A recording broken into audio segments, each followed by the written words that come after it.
Hello my student, how are you today? I hope to be fine. كيف حالكم يا تاسع؟ إن شاء الله يا مس بهذا الفيديو رح نكمل الدرس اللي احنا بلشنا فيه بالفيديو السابق، اوكي؟ واحنا طبعا بلشنا باليونت الجديد اللي هي عنا يونت 8 about طبعا اللي هي عنا human achievement، اوكي؟ And today إن شاء الله we will continue our lesson. Now open your student book on page 85. Now let's start. Okay, my students, now look here at this slide. We have how was the shuttle launched. How was the shuttle launched يعني كيف يتم إطلاق المكوك. The shuttle stack was made up of two solid tracked boosters SRBS, the external tank ET, and the orbital spacecraft. The SRBS helped the shuttle to lift off. The ET contained the fuel needed to launch into space. Fully fueled, the shuttle stack weighed 6 million kilograms, so it needed a lot of energy to take off. The orbital spacecraft had three main engines. These engines, combined with the SRPS, created sufficient energy to lift the shuttle off the ground and into orbit through a sequence of controlled stages. اوكي تاسع، طبعا هون زي ما حكينا في البداية رح نتعرف انه كيف بيتم اطلاق المكوك. هلا هون اول اشي في البداية بحكي لك انه the shuttle stack was made up of two solid tracked boosters، يعني بانه المكوك هو بيتكون من معززين اثنين طبعا من الصواريخ الصلبة، يعني بيتكون من معززات من طبعا الصواريخ الصلبة. طبعا هم اختصروها هون يا تاسع بالاس ار بي اس اللي هي عبارة عن solid rocket boosters. تمام. Now the external tank and the orbital spacecraft، هون طبعا بحكي لك انه في يعني الخزان الخارجي external tank اللي هو معناه يا مس الخزان الخارجي، وايضا في عنا السبيس كرافت اللي هي المركبة الفضائية. الان طبعا هذا المعزز اللي احنا هلا حكينا عنه قبل شوي اللي هو الاس ار بي اس، هو بيساعد المكوك حتى انه ينطلق، بيساعد المكوك حتى طبعا هو ينطلق. فايضا هون بحكي لك بانه يعني هاي المركبة الفضائية بتحتوي على الوقود اللازم حتى طبعا يتم اطلاقها في الفضاء، يعني انه بيعبوا هاي المركبة بوقود لازم، وقود كافي حتى طبعا يعني يقدروا انهم يعني يطلقوها في الفضاء.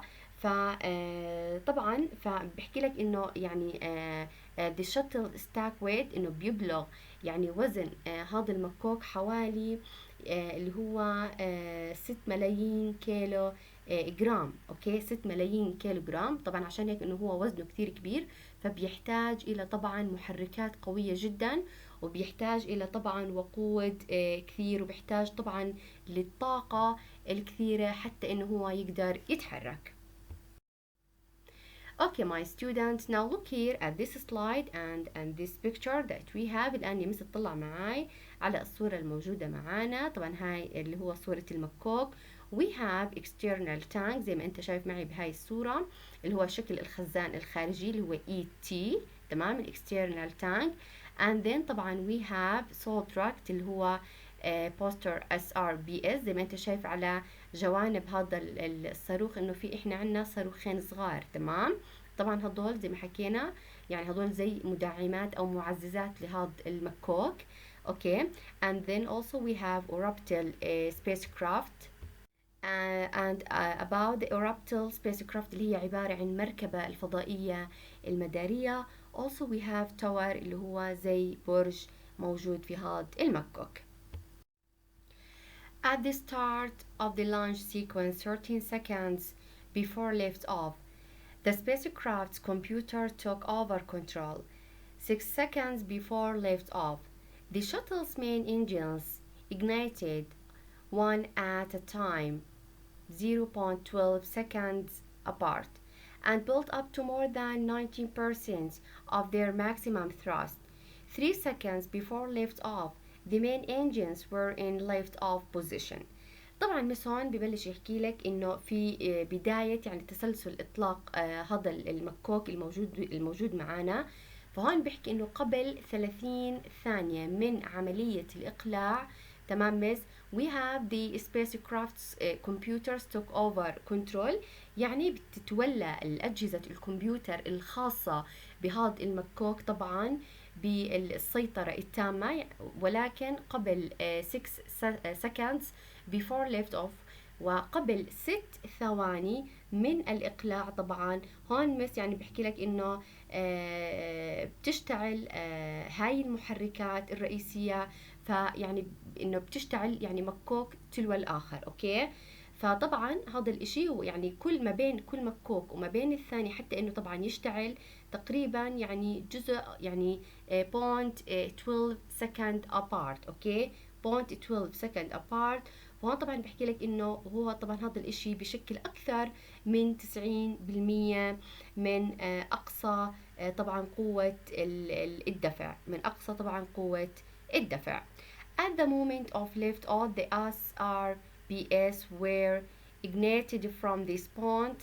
The launch was irreversible. The supports that held the stack to the tower were broken and the shuttle lifted up and off the launch pad.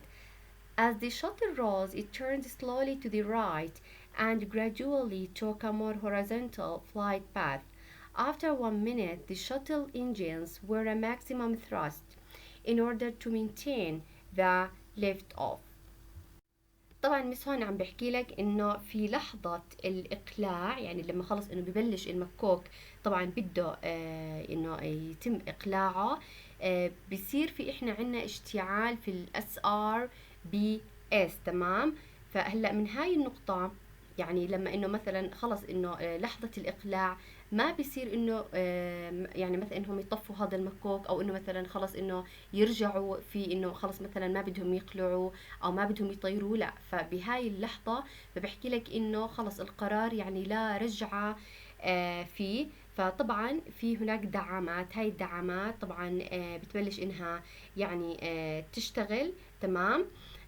وترفع طبعا المكوك الى اعلى من منصة الاطلاق، اللي هي طبعا في هناك رح يكون في منصة خاصة للمكوك حتى انه يتم اطلاقه من هاي طبعا النقطة.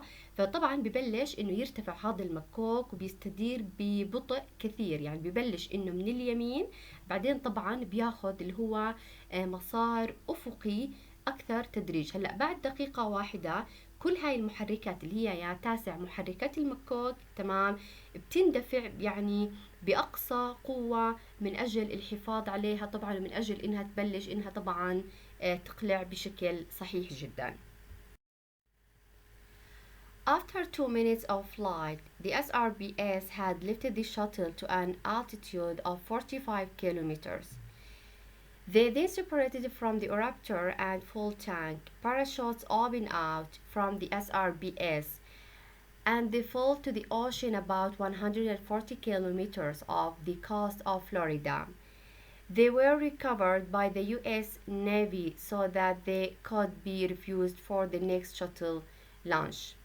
طبعا مس هون ببلش يحكي لك انه بعد دقيقتين من الرحلة، يعني هلا انه تم اقلاع هذا المكوك، بعد دقيقتين من الرحلة ببلش طبعا عنا اللي احنا حكيناهم زي المعززات لهذا المكوك اللي هم الاس ار بي اس، اللي طبعا موجودة معانا بالمكوك بأنها ترتفع إلى حوالي 45 كيلو متر. تمام.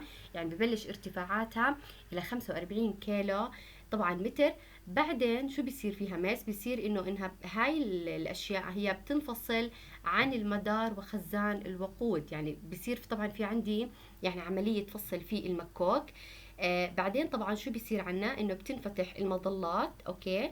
هاي المظلات طبعا بتنفتح من الاس ار بي اس، بتسقط وين؟ في المحيط على بعد حوالي 140 كيلو متر من ساحل طبعا فلوريدا، اللي هو طبعا الساحل الموجود هناك. بعدين طبعا بيتم استعادتها من قبل البحرية الأمريكية. تمام. يعني بيستعيدوها من خلال طبعا القوات البحرية الأمريكية اللي بتكون طبعا موجودة هناك. ليش؟ لأنهم هم بدهم بعدين يردوا يستخدموها لإطلاق مكوك آخر. تمام. يعني بيستفيدوا منها بإطلاق طبعا مكوك آخر. In the final launch stage, the main engines slowed down in order to stop the shuttle from going too fast and breaking up. After slowing down, they were shut down. The ET then separated from the Raptor and re-entered the Earth's atmosphere, burning up on re-entry. The Raptor's engines then fired up to take the spacecraft into low orbit around the Earth and carry out its mission. طبعا ميسون يعني ببلش يحكي لك بانه في المرحلة الاطلاق النهائية، يعني في خلص في المراحل النهائية هاي المحركات الرئيسية بتبلش انها تتباطأ وتصير بطيئة جدا. ليش؟ من اجل طبعا منع المكوك من التحرك بسرعة كبيرة والانهيار. يعني بيحاول انه يخففوا من سرعة هذا المكوك. ليش؟ لانه اذا بيمشي بسرعة عالية جدا، تمام مس، يعني بصير انه بينهار هذا طبعا المكوك. فبعد ذلك طبعا انه يعني بحكي لك انه هاي المحركات بتتباطأ جدا، بعدين طبعا بيتم اغلاقها. اوكي، بعدين طبعا بتنفصل المركبة الفضائية عن المركبة ال يعني عن الغلاف الجوي للارض، يعني بصير طبعا في عملية اللي هي فصل. فطبعا بعد ذلك بصير احنا في او بهذا المكوك انه اعادة الدخول. هلا هاي المحركات مس انه بتشتغل لنقل طبعا المركبة الفضائية الى مدار منخفض حول الارض، وطبعا حتى انها تنفذ مهمتها.